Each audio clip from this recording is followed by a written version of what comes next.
Zondervan presents Fortune's Bride, Book 3 of the Brides of Montclair series, by Jane Peart, read by Renee Rodman. For Mame, in appreciation for years of love and devotion. None without hope ever loved, but love can hope where reason should despair. Lord Lyttelton. Prologue. Mayfield, Virginia, summer 1806. What has come upon us? Our inheritance is turned to strangers, our houses to aliens. We are orphans. Lamentations 5:1-3. The wheels of the handsome black and gold carriage rolled up the winding drive to the large house of mellowed brick, half hidden by the tall elms surrounding it.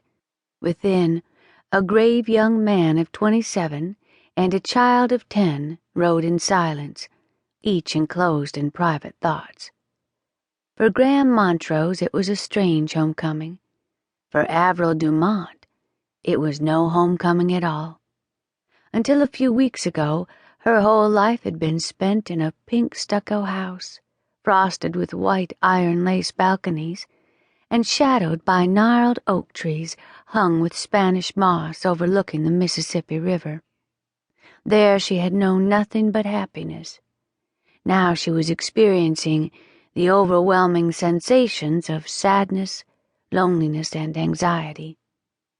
Within hours of each other, her parents had died of the dread yellow fever that swept through Natchez, leaving virtually no home untouched in its wake. The past weeks had been filled with turmoil and confusion, the servants wandering about without direction, strangers coming and going, a bewildering, frightening time, until this kind, quiet man had appeared.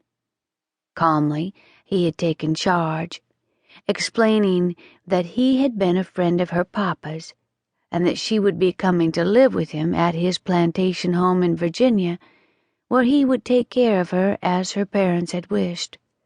Shyly, Avril glanced in the tall man's direction, but his head was averted. He was staring out the window, apparently lost in a world of his own. Avril wished mightily that Dilly, her black nurse, who had accompanied her all the way from Natchez by barge, boat, and stage, were with her right now. Dilly had been sent ahead to Montclair, while she and Mr. Montrose stayed overnight in Williamsburg with his Aunt Laura Barnwell. In her entire life, Avril had hardly ever been out of her old nurse's sight, and without her, the child felt even more lonely and uncertain. She turned and looked out her window. Since leaving Mayfield, it seemed they had been riding for hours along this narrow road, bordered on either side by dense woods. Rounding a bend, she saw a great house with lovely green lawns rolling down to a ribbon of sunlit river. "We're almost there," Graham said, but she gave no response. He wished there was something he might do or say to bring a smile to the small freckled face, to soften the impact of her tragedy. He had lost 2 dear friends, but Avril had been robbed of her parents. Still stunned with shock from the news of Paul and Eva's sudden deaths, the responsibility as guardian of their only child weighed heavily on Graham. Their friendship had begun in their school days, when, after his own mother's untimely passing, Graham had been sent to Virginia Preparatory for boys. Paul, then an upperclassman, had taken the lonely Graham under his wing and had become like an older brother to him.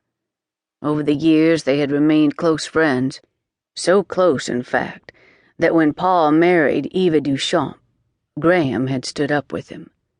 The night before the wedding, the 2 friends had signed a noble pact, agreeing that whoever survived the other's death would take as his sacred duty the care and protection of his friends.